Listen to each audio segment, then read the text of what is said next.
I mean, you don't look as Amish or, I guess you could say Greek, but, I mean, more Amish. You look more Amish this morning. I did. The suspenders were... I don't know. I like the suspenders. I think they're like a nice... I've done it behind the bar. I thought it looked cool, but I probably look like a douche. Well, you look a little bit live, laugh, love, but that's you. You know what I mean? I mean, that's what I try and, I live life by that. And love life. Well, I think our world right now needs a little bit of live, laugh, love. It's what I true. mean? It's true. I think, we need to let black people live.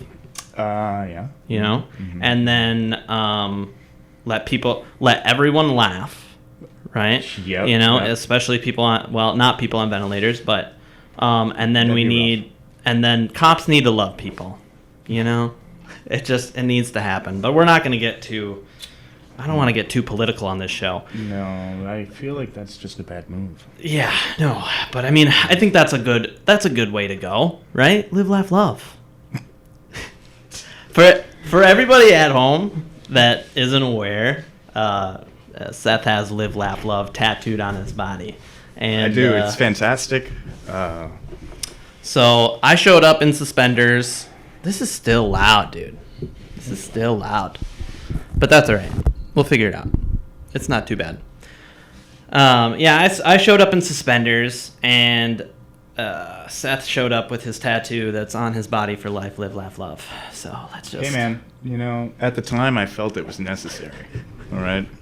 I was like, man, this is really it, Yeah, no, it's a good move. It's a good move, dude. Perfect. I say, let's get into the show. Yeah, man. I want to talk about some of these restaurants that have closed because of COVID-19. That's really why this podcast started. You know what I mean? I was sitting the number one reason. Sitting on my couch, and I'm like, how am I going to survive if the restaurant that I'm at doesn't open back up? Right. I'm starting back at school. I have all these expenses, and the place that I was working at closed down, in March, and we had no idea what the future was going to look like. Mm-hmm. And places just started dropping like flies, man. Majorly like flies. Like, how long has Paws Aluna been around? I would say 20 years. Yeah, I think they've been around 20 years, dude. Yeah. 20 years. And they're owned by Morrissey Restaurant Groups. And here's the thing about that place. They were always packed. They were always packed. And not only that, but, I mean, their bigger brother, St. Paul Grill, right across the street, Dude. Unbelievable. When I saw that article first come out, I don't know if I saw an article about it to begin with, but it was like some Facebook post. It was like my whole heart dropped into my stomach because that was like an absolute staple of the St. A huge Paul. staple. So you were the head chef there for a while. How long were you the head chef there? I was actually just a sous. You were the sous there. Okay. Yeah, hanging. How long? I was probably there for a year and a half. Year and a half. Yeah. And who Kevin Roos is the guy? Kevin Roos is the chef de cuisine, the chef there. He was the chef there. He was the chef. So yeah. Here's the crazy thing about it, dude. Like, they've been around for so long that there's no way that they were renting that building. Like, I think that when people look at the restaurant business, like, they're always like, yeah, the margins are thin and it's hard to make money, but like, they don't really realize how thin the margins are. And honestly, sometimes restaurants have accumulated debt trying to get going. Right. But with a place like Paws Aluna, it's like, it's huge, it's busy, they've gotten everything so efficient that like, how does a place like that fail? And they were doing yearly celebrations, the Italy tours with all the Ferraris and all that kind of stuff that came down. I mean, they were doing big things, man. With the ice park there. I don't understand Unbelievable. I don't understand it at all. Who are they owned by? It's Morrissey Hospitality. Do we know anybody who runs Morrissey at all? I don't think I do anymore. I think when we talk to Kevin, we should get somebody from Morrissey in here so we can get the lowdown, because it's scary for people out there. I mean, to see an establishment like that just freaking close its doors, unbelievable. And it was like 2 weeks into the closure too. Yeah. It was not in like, okay, we've been closed for 4 months. We don't know what's going. It was like 2 weeks in. They're like, nope, no more Paws Aluna. No more Italian food in downtown St. Paul. Like, it's not happening. Sorry. Well, and I mean, the employees there, they've been there for, some of them since open. Yeah. Like, unbelievable. Yeah. Well, and so when everything closed down, I was working for Madison. So I was working, basically Justin Sutherland was the guy who was owning that restaurant group. And you could see him able to kind of move things around. Like he reopened Handsome Hog up where the Fitz used to be. Looks beautiful. It's gorgeous, dude. It's beautiful. Gorgeous. Honestly, if you were to go inside that kitchen and like go underneath, it used to be a school. So they have like 4 walk-ins downstairs. They have like this little wine room that they're gonna build into like an exclusive like wine dinner, wine cellar kind of sell $100 a ticket kind of deal, I think. Yep. And they have like a butcher cooler where they have like a triple sink in the cooler and like that's cool. It's a beautiful restaurant. Anyways, he used to have that, and it's like his staple restaurant. Yeah. Like on right across from Mears Park, right next to Public, right next to where Faces used to be. Yeah. And he's been able to like move his money around. It's like I don't really know him like that. He called me a Somali cab driver once, which I'm assuming is a term of endearment. We're gonna have him on the show, so I can only assume it is too. He's a buddy. But I mean, I'm not like intimately aware of where his money is going and all that. But he's come out of it on the other side. Well, right? yes. And any restaurants that he has closed, most of the people that were employed there are now employed somewhere else that he's reopening, or he's under the umbrella. Yeah, he's partnered up with Brian Ingram, and he's going to the Gnome. Yep. And so there's a lot of people who are working at Public going to the Gnome. But at Paws Aluna, it's like you would think that someone would be able to turn money from the St. Paul Hotel over to Paws Aluna or something like that. I mean, they do the catering for XL too. That's so insane, dude. Yep. I don't understand how that can happen. And it's scary to me as a chef how... Because I think they still have Tria and Kendall's Steakhouse. I'm pretty sure. They own Kendall's? Yeah. Yeah, that doesn't make sense, dude. No. Doesn't make sense. And then they have... I need a representative from Morrissey Restaurant Group to come on to the show and explain to me what the fuck you're doing. Honestly. So, yeah. All right. Well, we got through our first F-bomb of the show. There's going to be a lot of those, dude. I mean, it's not going to be... When I was uploading episode 0 onto YouTube, it was like, is this the show for children? Probably not, man. No. Probably not. Episode 0 would have been. Yeah, but I mean, I just want to set a standard. You let people...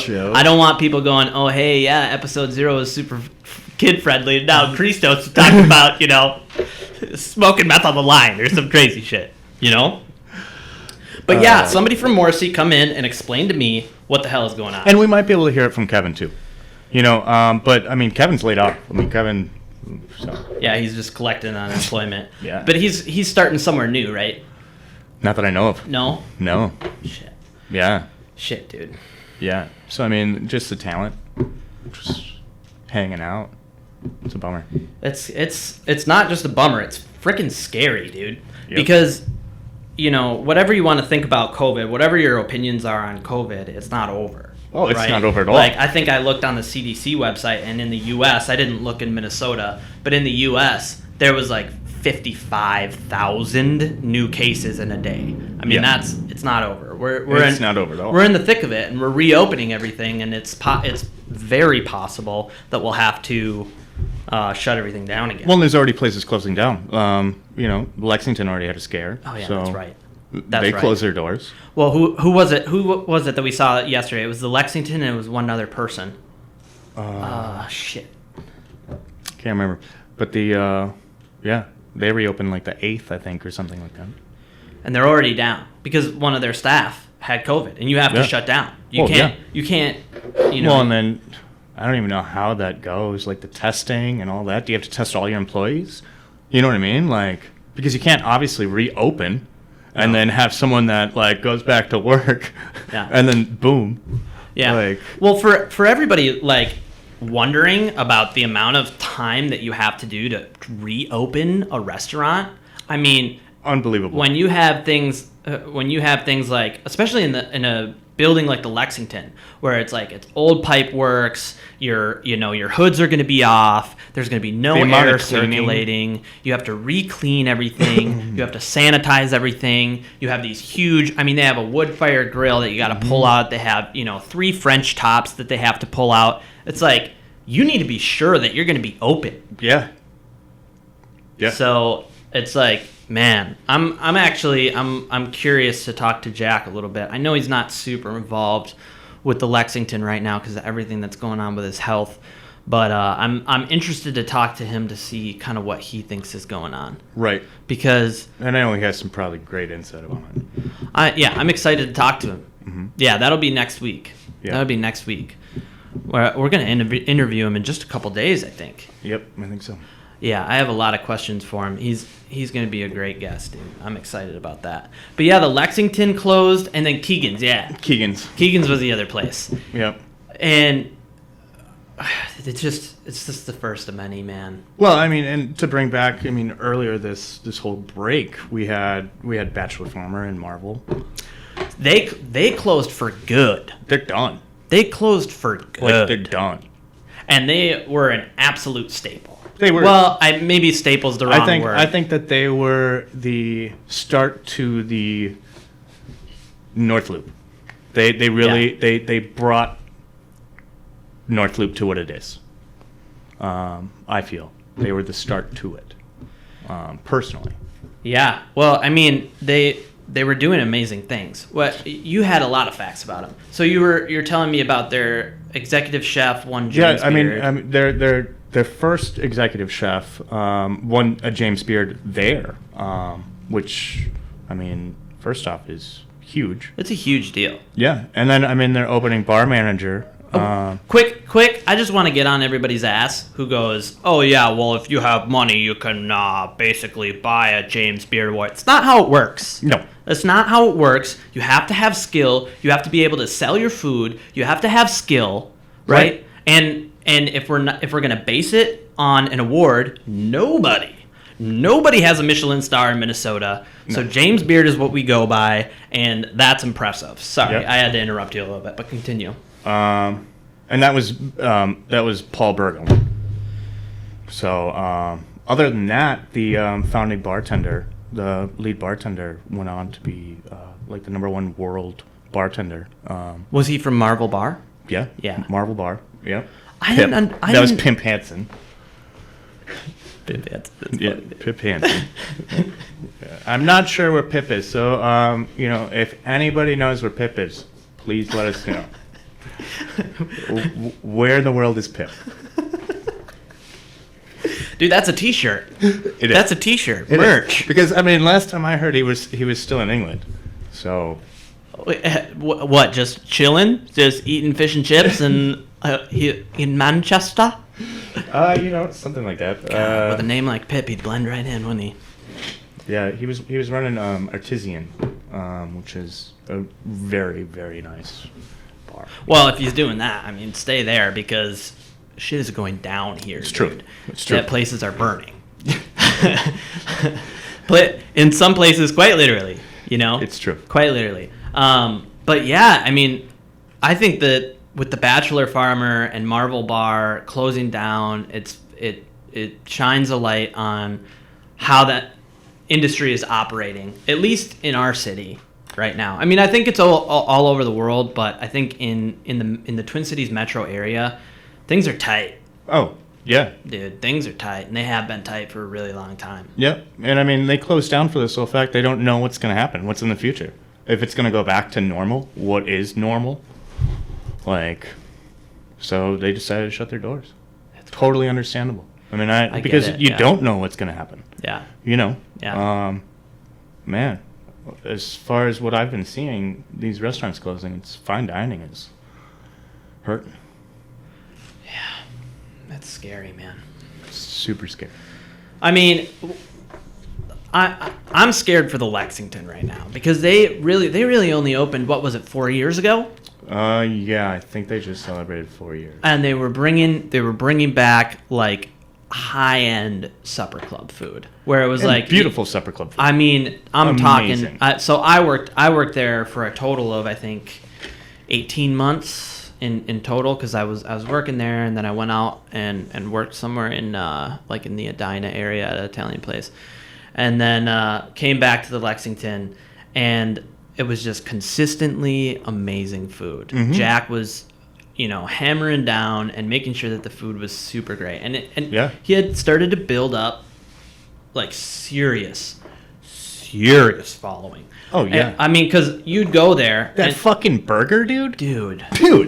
The burger alone. Oh my god, Man. I forgot about the burger. I mean, I was their opening lead bartender. Yeah. And I love that place. Yeah. I love it. I still love it. I mean, You know. every station was hardcore, and here's the thing about the Lexington that a lot of people don't understand is that the Lexington had that huge dining area, then it had the side room, whatever they call it, The Williamsburg. the Williamsburg.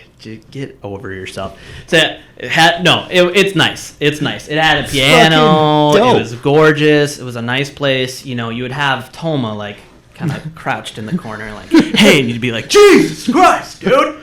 What are you doing? Yeah, you want a free drink?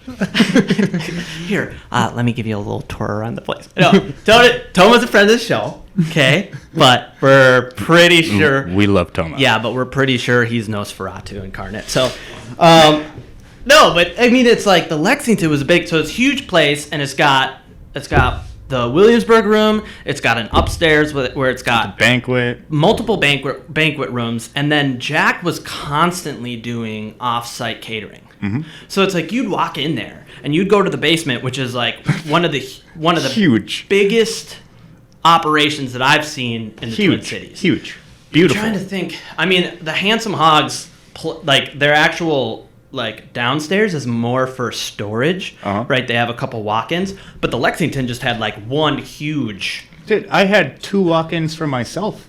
Yeah, it was crazy. Like, It's crazy. I mean, they were doing so much, and now we're not sure what the future is going to be with it. well, not at all. I mean, and that's the scariest thing because I mean, that's I love St. Paul. Like, and I love Grand Avenue. Yeah. Ever since I was young, that was the number one place I wanted to work. And back in the day, it was like you could only work there if you knew someone. That was back before they reopened. Yeah. Like it was like some kind of weird cult thing. I always thought. Yeah. Instead, I was working at Tree up in North Oaks. Oh yeah, really? Yeah. Yeah. I have a buddy who's the sous out there right now, Alex. Okay. Yeah, I actually want to have him on the show because I know Andrew, their GM up Okay. there. Yeah, I He think was actually, you might too. He was at the Lexington. He was one of the servers. Oh, maybe I know him. Maybe I know him. Skydiving guy. Oh yeah, he's at Tria now. Yeah. Tree is a great place. Tree is awesome. Tree is a great place. It's basically a place where they launder the money from North Oaks. That's what it is. It is legit. It's a It front is for so the legit. mob. It is so legit. No, it's really good food. I man. love that place. It's really good food, and it's like right off of Highway 96. I think so. I think so, man. yeah, I think that's what it is. I remember going there. It was my first job, like in like a fine dining restaurant. Really? Was Tria. Really? I staged and like at the time it was Chef Joan Ida, and she was a British chef. Still is around, but Wow. she I was staging and she just like I had such a rough time, and she let me come back, and then I rose. I mean I made big things there. You did rise, dude. Yeah. So. Yeah, dude, I'm having problems with my mic. Sorry, everybody at home. Yeah, We are still figuring stuff out a little bit. You know what I mean? I want to be loud enough, but I don't want to like break into the mic. Now, see, Alex told me that his head chef there carried on the line. Like he had a conceal and carry permit, and then he died of an aneurysm. What? Yeah. So it's like one of those. It's one of those kitchens. We'll edit that out. We're probably not going to, but we'll edit that out. We got. It is the 4th of July, so we have some protesters or something going on. Probably just a parade. Possibly a parade. Great. We timed this perfectly, dude. I feel like we did. Well, here, this is a good time to go to an ad. Yeah, our first ad, dude. I'm so excited. There you go. All right, cool. You know what I need done, Seth? What's that? I need my car detailed, okay? I need everything. I need the outside. I need the inside. I need my car looking good. You know where I'm going to go? Where are you going to go? I'm going to go to Advanced Auto Works. It's on 3171 Spruce Street in Little Canada, Minnesota, 55117. And you can look up the address online and find it on Google Maps. The dude usually does all of the car dealerships around the area. He does wet sand and buffing, paint touch-ups, ceramic coating, the whole 9 yards. You go to this place, it's called Advanced Auto Works, and they'll take care of you. Tell them we sent you because we're from Minnesota. Well done with Seth and Christos. Thanks, guys. All right, parade's over. It's true. Well, happy 4th of July. Man, you two, America. We did. America. We did. We made it another year. Missing my freedom chips and America sauce. Yeah. I mean, I'm not. That's not my style. You know what I mean? I like freedom chips and America sauce? Yeah, freedom chips in America. No, I mean, I like freedom. Don't get me wrong. I like freedom, and I like America. Mm-hmm. But as a sauce, I mean, a sauce Americain. I like a sauce Americain. You know what I mean? But that's it's French, so. I was thinking more ranch and Doritos ranch. Wow. Which would be Yeah. America's finest. Yeah, that is very American, isn't it? I feel like it's freedom chips and America sauce. Well, you know, it's like people don't really understand how important corn is to this country. I mean, we can get into it a little bit now, but I think it's probably better that we actually have an episode set aside for corn Strictly specifically. for corn. Yeah. So, you know, I'm going back to school. I'm going to be a plant and microbial biologist, right? Mm-hmm. And one of the big things that got me back into it is this country's love affair with corn. I mean, because we're so much corn. We're growing so much corn that we need to find stuff to use it for, and everything's subsidized, so people continue to grow corn because it's the only thing that they can make any money off of. Mm-hmm. You know, and then then you have to make it into corn chips and corn syrup, and you do love myself some corn chips. I'm not even hating on the corn chips. I mean, I am hating on the corn chips a little bit. It's just that the system right now is set up in a way where we need to process corn. I mean, and any corn that doesn't make the grade gets turned into ethanol, and then it gets sold that way. And people are still, like, really struggling to survive as farmers. Yeah. So let's get back into the episode a little bit.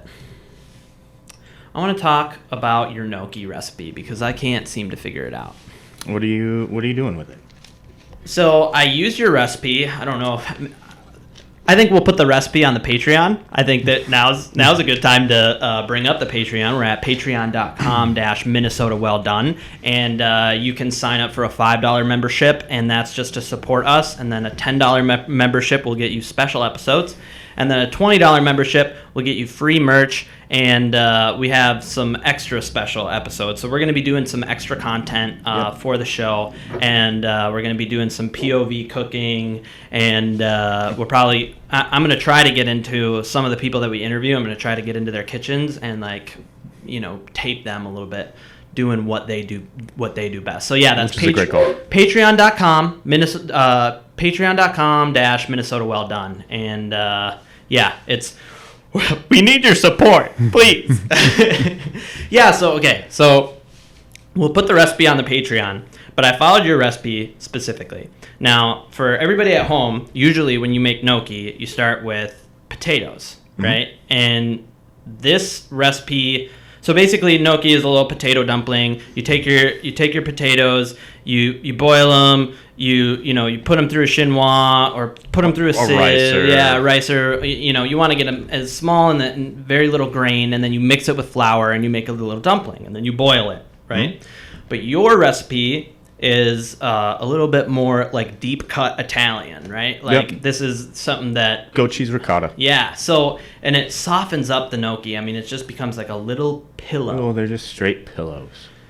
So I guess I don't know. There's a lot to go wrong. So explain to me how you make the gnocchi. I mean, you start, and obviously you have to make your ricotta. You make it from scratch is the best way to approach it. Okay. After you have that ricotta, Yeah. you really just add the flour, but it's very, very temperamental as far as over mixing. Okay. So you don't want to over mix it. It's just like a nice rough, because you're going to be rolling them out as well. So you're also bringing them together that way. So am I putting it in a blender at any time? No. No? No, hand mix that. Oh. All the way. Yeah.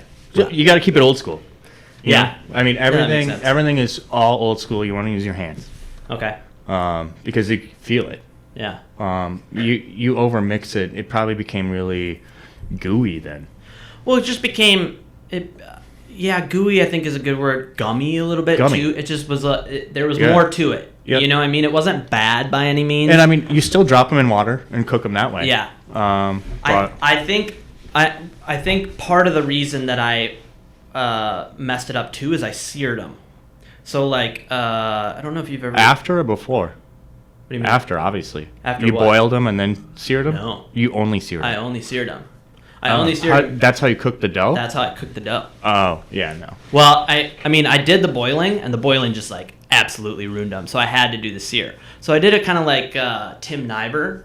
Tim Nyber at Moochie's. I don't think I've had it. He's got basically, I don't even know if it's ricotta. I mean, it's got to be ricotta gnocchi. It's got to be ricotta gnocchi because it's so soft. It's just like a perfect pillow. I mean, but I he gets prefer a sear. a ricotta. So he gets his oil super hot, and then he sears it, and then you bite into it, and it's an absolute pillow. But it's he got has- that little bit of sear on it.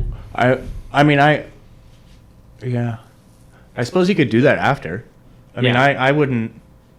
I didn't do that personally, but we weren't going for that, Right. you know. Well, I mean, the biggest thing is you got to cook the egg, right? Right. And that's why you'd boil it. Mhm. Yeah, I don't want to boil it. I guess I don't want to boil it. Don't make me boil it. You have But to. no, we'll go over it. I actually kind of want to like do it in front of you, and we can see where I'm going wrong. I mean, I think that I put it in the blender, but I really just like in the blender. So do you do it like a nest, like you would with regular pasta, where you No, I just hooked that shit right up in there. you just throw it all into a bowl and, Yeah, and mix and it just up and mix then it up. roll it up? Yeah. Yeah. Okay. But it's a real rough mix. Real rough mix. No, that makes sense. That makes sense. And you definitely, I mean, you killed it with that. So when you were at bar, you had this gnocchi dish, and like right when I got out of treatment, it was like, dude, one of the best things I've ever had. Yeah, with that shoyu. Oh my god. Man, that shoyu sauce. So- Looking dope. What was the whole? To do be you honest, remember? I don't even remember, but I remember I Yeah. did a shoyu whiskey Bechamel, right? bechamel. Yeah, I think so. And then I did. Didn't I have asparagus? Or no, I had Brussels sprouts. Brussels sprouts and something else in there. think. Yeah, no, it was Brussels sprouts for sure. You had Yeah. Brussels sprouts, and I want to say some Like you a red onion. or you something. prepared onion in some kind of way. Some way. I want to say that you fried the onion so that it had some crunch because everything was so soft in the dish. I mean, the Brussels had some body. Yeah. You know what I mean? But the rest of That was a phenomenal fucking dish. dope dish. Phenomenal dish. Dope. I Yeah. was so proud of that. That was a good dish. You should be. You should have That been. was a good dish. You should have been because it was a great dish. Yeah. Yeah, dude, that's oh man, that dish was so good.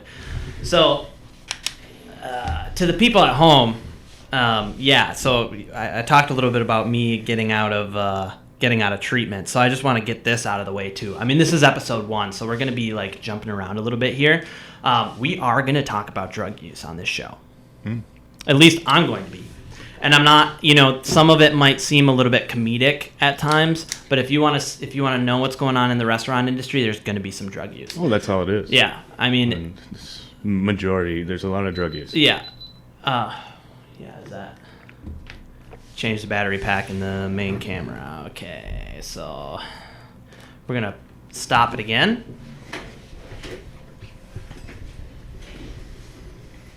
All right, and we're back. We're having some technical difficulties, but we're figuring it all out.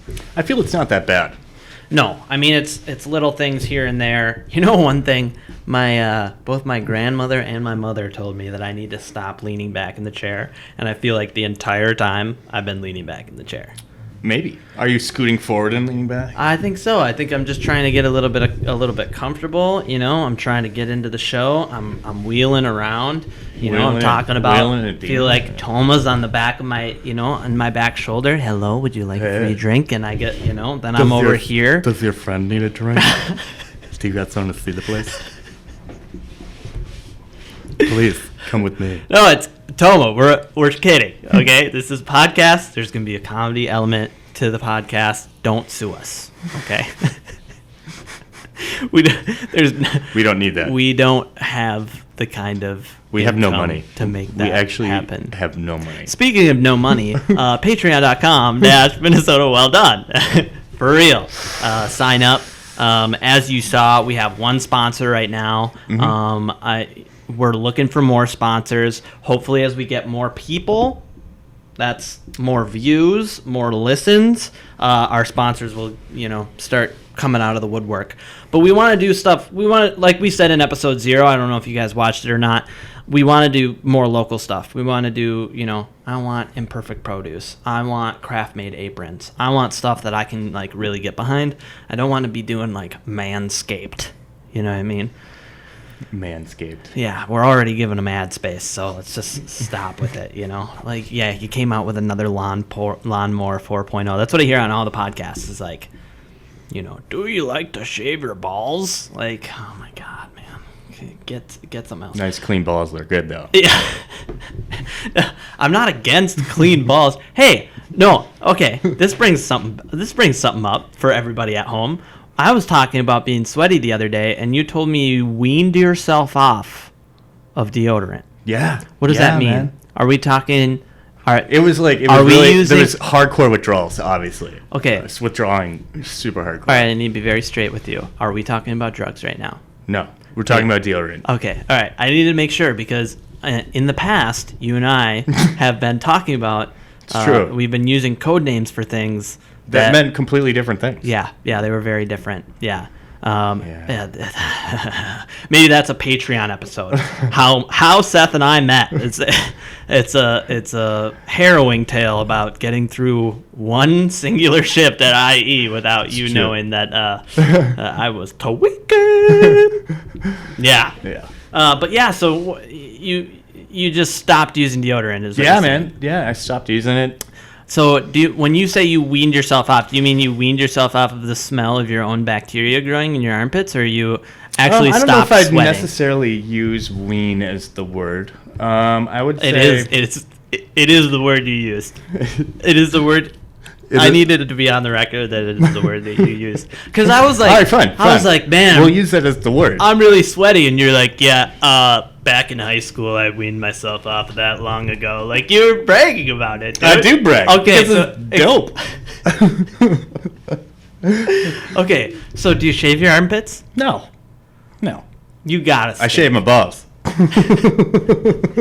Manscaped.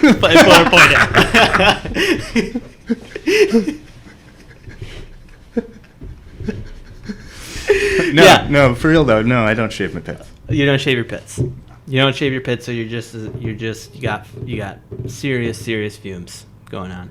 I don't think so. I can't smell you, but I drink a lot of coffee. I think that's really probably the problem. It That's messes. probably it. So, also, okay, here's a good foray back into the restaurant industry. If you smoke and if you drink excessive amounts of coffee, your aromatic senses are not up to par. Sorry, that's the reality of it. Do you agree? I agree. Yeah. I mean, so I used smoking completely destroys all taste buds. Yeah. I mean, I wouldn't say that it destroys the taste buds, but everything that goes, I don't remember the vocabulary for it, but when you actually when you smell, there's taste buds in the back of your nose that are part of your olfactory senses that go into your taste, and that's what actually creates when you're using stuff that has heavy aromatics in it.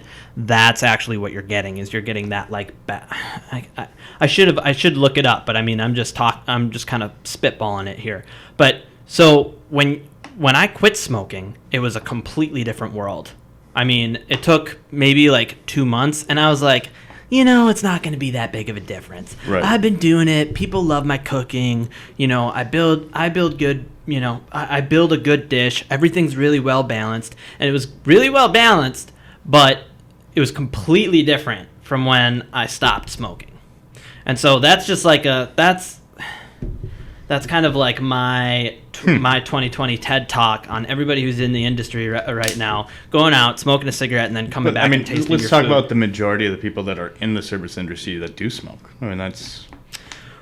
No, I mean, there's a lot of people. There's definitely a lot of people, but I think that you just need to recognize it. You need to be aware of it is the most important part. Because I think that while I was smoking, I wasn't aware of the change in my taste buds. I was thinking that I was tasting the food like somebody who was at the table, right, tasting the food, and it's just that's just not how it is. Mm-hmm. It's kind of like when I was at Terzo, we would actually, and you do this a lot of places, but not a lot of like non-Italian places do this still. Some French places do, but like the chef was the only one that was like actually flavoring the food, because he would balance it with the wine. So he would take a sip of wine, and I'm sober, so I couldn't take a sip of wine. So like I had to taste his food. We'd like do it before service, and then I had to remember that taste and use that taste. But he was the one who built it around the wine that they paired it with, and it was like, that I think is a little bit more subtle. But with smoking, it's not subtle. Like, we need to get it out there. We need to tell all the line cooks, like, just remember what your food tastes like, and the guy who's not smoking on the line, remember what his food tastes like, and then match it to that food. Match your salting, match whatever finishing now, seasoning is that smoking you're doing. anything, like smoking weed? No, because weed, for one, you're not smoking weed as much, right? Like, when you smoke a cigarette, you probably smoke what? I smoked probably 3 or 4 in a shift. Yeah. I choked them down. That. Yeah. I would say that, I mean, I don't know the science behind it, but, and, just for everybody out there, I don't smoke either anymore, but I would say that when I did smoke weed, I feel like it enhances your taste buds. Oh, right? Yeah. I think that there's certain things in the tobacco that, like the chemicals, the rat poison or whatever. Yeah. I think that actually, that chemically changes everything in the back of your mouth. Whereas the weed, I think it's, The weed. Dude, I haven't been sober that long, dude. Like, I mean, I guess it's been 3 years, but so here's the thing with weed is it's mostly one thing. I mean, you're getting a little bit of chlorophyll in there, but it's mostly THC, especially nowadays. Mm-hmm. It's like it's you have like these huge, giant, beautiful. I mean, they're beautiful. Amazing. They're beautiful. But it's just completely different than it was. I mean, even when I was. From 4 years ago, it's like I see stuff that like the game's changed. Yeah, for sure. I mean. And over a long period of time, it's completely unrecognizable from what it used to be. But like seriously, since I stopped, it's like you can hit one of those wax pens and blow it into the vents. So you're constantly hitting the wax pen and stuff like that. I mean, it's like you're getting such a small amount of vapor, whereas with the cigarette smoke, you're getting all of this crap. You're getting the paper, you're getting the rat poison, you're getting all these chemicals, and it's just like you're just washing your tongue and like the olfactory senses with it over and over and over again throughout the day, and you're continually dulling those senses. Yep. Yeah, I don't know. I just thought it'd be a good thing to bring up because it was definitely something that I noticed when I stopped smoking. Was just I don't know, it was like my ability to catch something that was oversalted was second to none. You know what I mean? So like, whereas when I was smoking, it was like you could put too much salt in it, the food wouldn't be ruined, but like the balance would be off. Right? And so you'd put a little bit too much salt in, you'd taste it, and you wouldn't know. Sorry, you taste it with a plastic spoon. Yeah, because that's what you do. You have a million shirt pocket of plastic spoons. You don't do it with your finger. Okay? We don't do it with our finger. Right? That's gross. Yeah, ick. Anyways, so I noticed that there was a huge difference, and I just wanted to bring it up. I thought that's the kind of thing that this podcast is for, to talk about like little cool little things like that in the industry. And I don't think it's talking too much shop. It's kind of getting into the science of the food, and people who go to eat the food, they kind of understand now that, you know, it's a delicate dance. It's super delicate. Even the guys who are just getting into the industry, they're just on the line, they're just grilling a piece of, you know, they're just grilling a steak, doing a salad. Yeah, they're just doing a salad. It's like everything is a delicate dance from especially salads, actually. Yeah, I mean, at the Lexington, Garmager, dude. At the Lexington, the Garmager was ridiculous. I bet at Tria it was pretty crazy too. It was. And the higher up you go, the more intense Garmager gets. Mm-hmm. Yeah, I mean, we had a separate line lead for our Garmager. We had a separate line for Garmager at Lexington. I mean, and it's really delicate stuff, especially when you get into the vinaigrettes and you know, the different dressings, because just like half a tablespoon too much can completely change the entirety of the dish. Yep. Yeah. So I mean, that's it. My mention of smoking isn't to like go, hey, stop smoking, because I smoked for 8 years, and you know, I personally think, and was told many times also by you, that my food was very good. It's just, I think that it made it that much better when I stopped smoking. And if I had realized, or like really truly believed, that my taste buds were a little bit whack, I could have manipulated the food a little bit to make it more flavorful. Yep. It's not even just about more flavor either. It's all about that balance. And when you have anything, especially, you know, some kind of chemical in your body that changes that, it's going to change a lot. Yeah. Well, and then, okay, and that gets us into cocaine a little bit. I was just going to say, what about cocaine? Because I feel like, you know, you do some blow, all your senses are kick ass.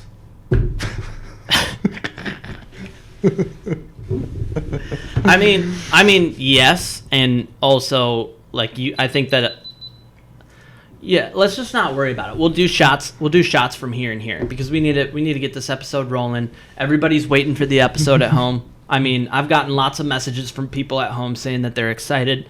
They're excited to listen to us, and they're excited to see what we got. So just so you guys know, we only have this camera and that camera. So, yeah, that's going to be the rest of the show. We're just going to be you and me. We're trucking it out. You know, we only have half an episode left, and I think that people are going to be happy with it. I think it's fine. Yeah, we don't have to have the wide shot. Okay, so don't expect a wide shot at home. No wide shots. No wide shots. There's no more wide shots. Okay, so what were we talking about? Oh, cocaine. So here's my thing with cocaine, is that my senses. Say it's beautiful. My senses were definitely heightened, but also you have the drip in the back of the nose, and that again plays into aromatics. Mm-hmm. You know what I mean? So like, let's say let's just do something real simple. So you have a baked pasta, right? And you throw some thyme over the top. That thyme is not going to be in every piece of that pasta, right? Because like when you build a dish, you want to have, you know, each little piece has the entirety of the dish in it, right? But let's say you have a baked pasta, you throw some thyme on top. The thyme is there for an aromatic, so it goes into your nose. You're tasting the thyme through your nose, and then you eat the pasta as that taste is in the back of your mouth. Right. Now, if you just did a line, you just went to the freezer, turned the fan off, and snorted a line, right? Been there. Then you're gonna have that drip in there, and you're not gonna smell that thyme. Nope. Even if you have heightened senses, even if you can see beautifully, and you know there's a little bit of blood flowing down to the, you know what I mean? Like it doesn't matter. No, it doesn't matter. Like the actual, like the physical sense is cut off. It's kind of like having, like if we had these earphones on, it doesn't matter how well we can hear. Everything outside of this is not going to be heard. No. So I mean that would be my comment to cocaine. So it's like, and that's why a lot of people, you know, they do other things with the coke. You know, and you start to, things start to get dark. Super dark. It starts to get dark. I am an old-fashioned coke guy, so you know. Yeah, you're not a connoisseur, is what they call him. They call him a connoisseur. Yeah, I keep it old school. Yeah, for sure. I don't.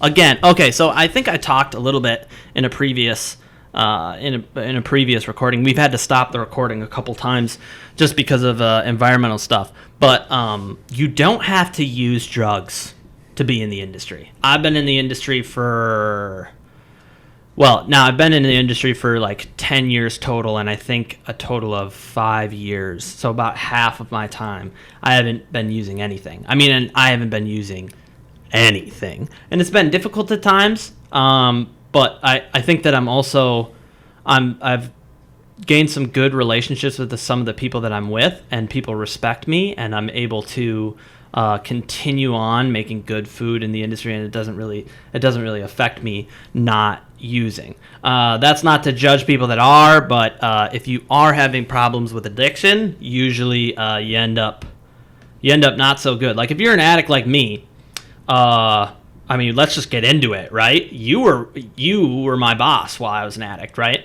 I was. And at a couple places. Yeah, at a couple places. That's the first thing, is that at a couple places, right? Because at Italian Eatery, like, I think I did a good job, but I was constantly going over to Seth, and I'm like, hey, man, so are you guys talking about me, man? I really feel like I know you're talking about, the La Plaza de Sal, but it really sounds like Christos. So why don't you stop talking about me, or I'm going to burn your fucking house down. So we left Italian Eatery, and then we went to bar, and I just straight up I sent other people in for work. He did. Yeah, why don't you give a little explanation of how that, do you remember? To be honest, it was a dark time. Yeah. For both of us. Yeah. But, yeah, I remember you sending people in that didn't even work there. No, yeah, that's what I'm saying. They didn't even work there. Yeah, no, that's what I'm saying. That's what I'm saying. I was like, I'm just not going to work today. I remember coming in and being like, who the fuck's this guy? Shout out to Micah. Hey, Micah. Yeah, Micah. Dude, yeah, Micah. Yeah, dude. Yeah, that guy. Micah's like, sure, dude, I'll fucking do it. I was like, I'll pay you $100. Just go in today. I don't have time to do it today. I remember that guy. I have things to do. Those things involved, they involve drugs. Right? So, like, if you're an addict like me, there's really no line between I'm going to do a couple lines and finish out my shift, and I'm going to send somebody else into my shift because I have, large amounts of drugs at my house, and I can't really leave it, So Seth will be cool with it. We're cool. Man. I don't know. Yeah. I ended up bailing on that job. I disappeared, hopped a plane. Yeah, it was a dark time. It was for sure a dark time, and now we're here.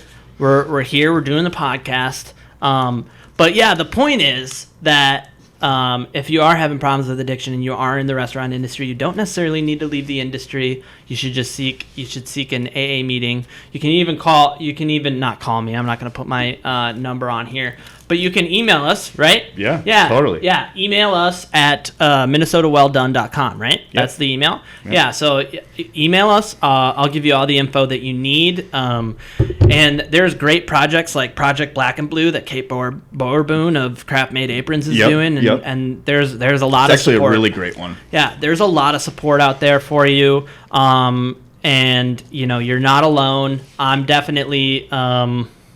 maybe that's another thing we'll put on the Patreon is just a little bit more info on my journey in the restaurant industry as someone who's sober, because I think it's something that people really really I think it's huge. Yeah, because I don't know if I could. Yeah, it was hard. Super hard. Yeah, it was hard. It was hard for a while. I couldn't. The back of house. The amount of stress. It was for sure. That was one thing. I went back when I first went back to work. It was for you, and then I went to the Craftsman, and the Craftsman closed. And then from the Craftsman, I went somewhere else, and then, I was behind bars for a while, and then I started going to working for Chad Grant, who I had worked for at Victory 44, and he wanted me to work for him if I was sober. Yep. But working for him was such a stressful environment because he was very. He's an excellent chef. Right, and his food is just excellent, and he wants everything to be excellent, but it's stressful, right? And so, like, it was one of those things where we kind of had to like re-meet each other, right? Because like before I was like, yeah, you know, you threw a pan in my direction, or you told me that my food was dog shit, or you threw something out, or you're purposefully messing with me just to make sure that I'm, you know, I can deal with the stress. Right. Now I'm dealing with it raw. You know, I'm dealing with it raw. I'm super raw. Yeah, I'm already going through like things like post-acute withdrawal, like getting sweaty real easily. I've gained all this weight, you know, and now I'm dealing with this stress too. It was hard. Yep. It was hard, but it can be done. It can totally be done. Yeah, obviously, look at you. Yeah, dude, I'm here. I'm here. You are here. And I'm still in the industry. Yeah. I'm doing the podcast for the industry, but I'm still I'm still working the line. I'm still making dishes. Yep. You know, I was the sous chef at Public before it closed, and you know, this isn't going to be a huge biopic on me, but this is, you know, I just want to use this kind of as a platform real quick to tell people that are like really super struggling, especially if you're a talented chef.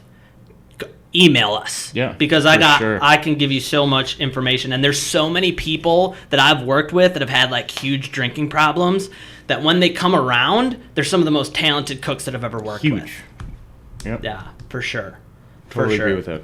Yeah. Well, and so just on that line, did you ever see that episode? It was Gordon Ramsay has like 11 shows now, but it was some show that Gordon Ramsay was doing, and he was going around and he was testing the restaurant for cocaine.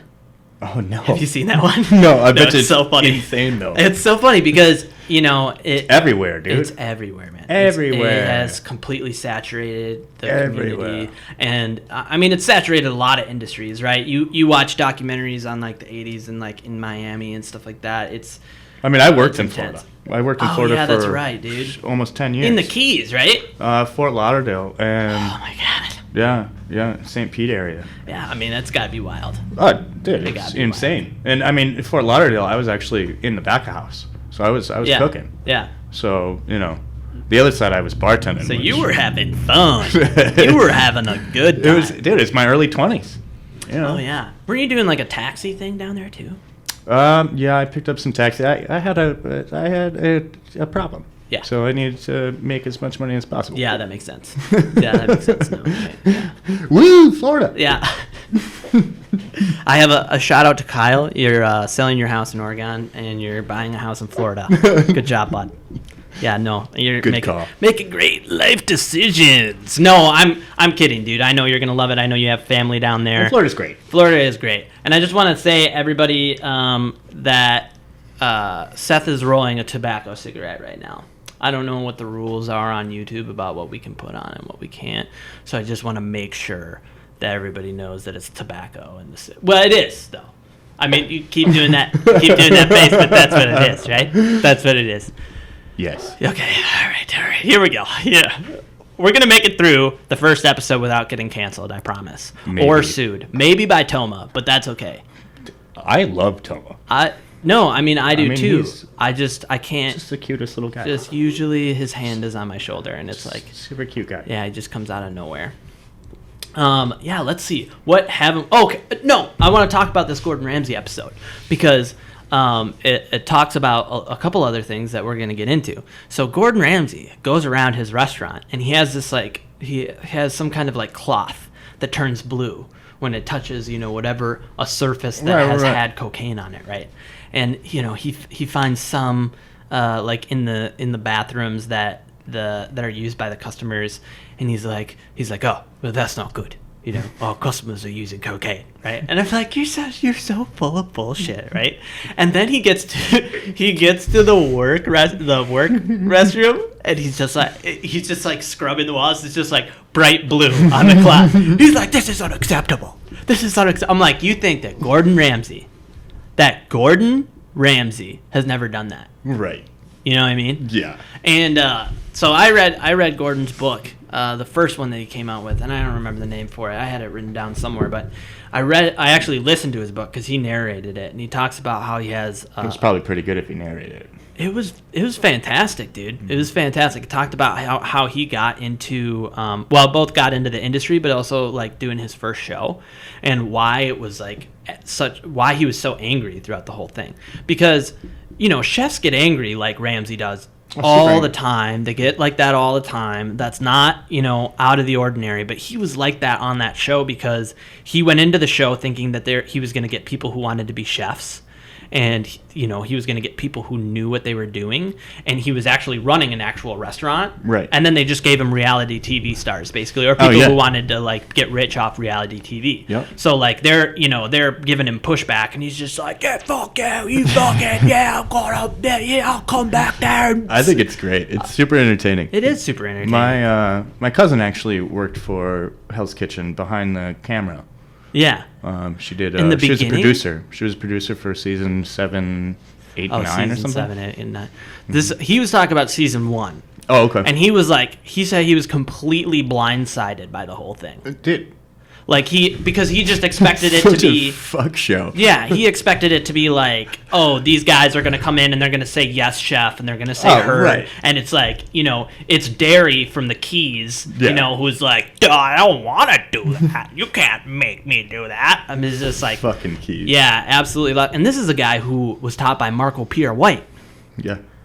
I mean, talk about an absolute nutcase. Now, I'm sorry, do you like Marco Pierre-White? How do you feel about him? I mean, he's retired now.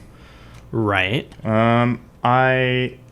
Whenever I think of him, I always think of his iconic photo with his cigarette. Right. And that's kind of... That's all you think about. That's all I think about. You think about the image. I think about the image. Yeah. And that, I feel like a lot of young cooks back in the day, they saw that picture and they're like, fuck yeah. Yeah, I'm going to do this. Yeah. I'm going to be that guy. I'm going to be that guy. Yeah. And that's what my biggest thing is. To be brutally honest, I mean, that guy's history is amazing. No. Yeah, I mean, he's what, the youngest Michelin? Yeah, he was, at Heartland, I think. Yeah. Yeah. So, I mean, to be brutally honest, he's fantastic. That one image bothers me so much. And I brought it up to you before.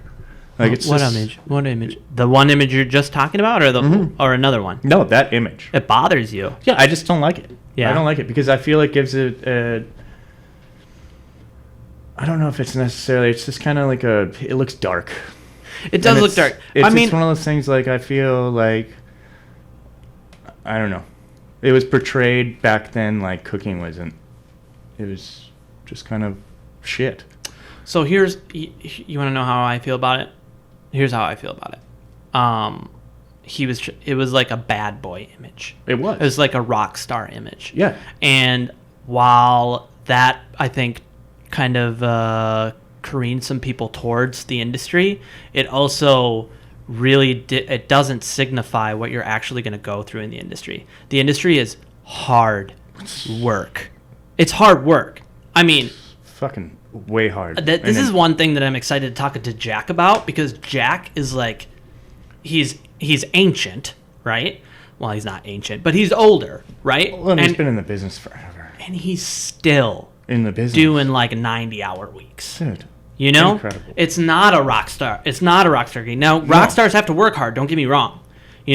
But it's most people in the industry do not make anything like a rock star salary, even if you're owning restaurants, even if you're an executive chef. And it's just not, it's not like that. You don't get to be a rock star. You have to be absolutely disciplined at all times, or your food is going to be garbage. Straight garbage. Sorry, your food's going to be garbage, dude. I don't want to hear, I came in hungover. Oh, you're hungover? Well, great. I'm excited to work with you for 11 hours on a line where we have to do 4 turns of 400 people. But get out of here, dude. Yeah, no way. So I think that's part of my issue with that image. Yeah, is that it kind of just misrepresented. Just reminds me of Jim industry. Morrison, kind of. Yeah, dude. Like, dude, take your shirt off, bro. Yeah. Where's your guitar? I agree. That's my biggest thing. Other than that, though, I think he's great. Here's my thing. When I read Ramsay's book, he talks about the way that Pierre-White operated, right? And Pierre-White was much more egocentric and much more focused on his career and his accomplishments. And sometimes you have to do that to do great things. And I'm totally for that. My problem with Pierre-White is that the people that I don't know what happened. We're still learning the technology. It's fine. But yeah, so my problem with Pierre-White is like, so if you look at what Gordon Ramsay has accomplished, right? Really, ultimately, Ramsay has accomplished more than him. And and what Ramsay continues to talk about is the people that work for him, the sous chefs that he brought up and are now executive chefs and have Michelin stars. And I really think that is what Ramsay's legacy is more about. Whereas Pierre-White is, now he's old and retired, and still all you think about when you think about Pierre-White, most people don't even know that Gordon Ramsay worked for Pierre-White. Oh, right. And that's my issue with him. I don't dislike him. I just think, I think Gordon Ramsay had some good things to say, because Pierre-White would manipulate people and he'd try to ruin people's careers that were talented just so that he could continue to have not necessarily the spotlight, but the attention on his ego and on his accomplishments. Right. And I think that's terrible. Which brings back the whole fucking photo. Yeah. So I mean, that's where we kind of like go full circle with Pierre-White. Where he's this genius, and he did these things when he was like amazing. He's barely an adult, not really even an adult, and he's doing these crazy things, and you need to be a genius to do that, and we give you credit for that. But at the same time, when it comes down to the end of the day, what is the next generation doing because of you? And you can say that Gordon Ramsay is doing what he's doing because of Pierre-White, but it's really not. I mean, really, just the way that the story worked out, that's not how it was doing. Right. Pierre-White did everything that he could to kind of just like knock Ramsay out of the race. And so I don't know. I just appreciate going down to the level of, we're going to take care of the people underneath us. Well, we're going to raise the youth. That's the whole point of it. Yeah. I believe that the restaurant business it's about camaraderie. Yeah. You are a pirate ship. Yeah. And that pirate ship isn't just one person. Yeah. You go down. If one person goes down, you all go down. Right. So, No, stay on 100%. that pirate ship. No, I agree. I like the pirate ship metaphor, because it's like, we're a bunch of pirates. Yeah, it is. It's definitely a lot of outcasts and a lot of, people who don't necessarily fit into other industries, but they're still very intelligent people, hardworking people. Yeah. But they're on the same side. They are. And if you're not on the same side, then it just becomes absolute chaos. It does. And everybody is taken out of the industry, and you get, basically food deserts is what you get. Mm-hmm. Yeah. I mean, that's my issue with Pierre-White. Yep. That's my issue with Pierre-White. And it goes into, I don't want to talk too much about Anthony Bourdain today.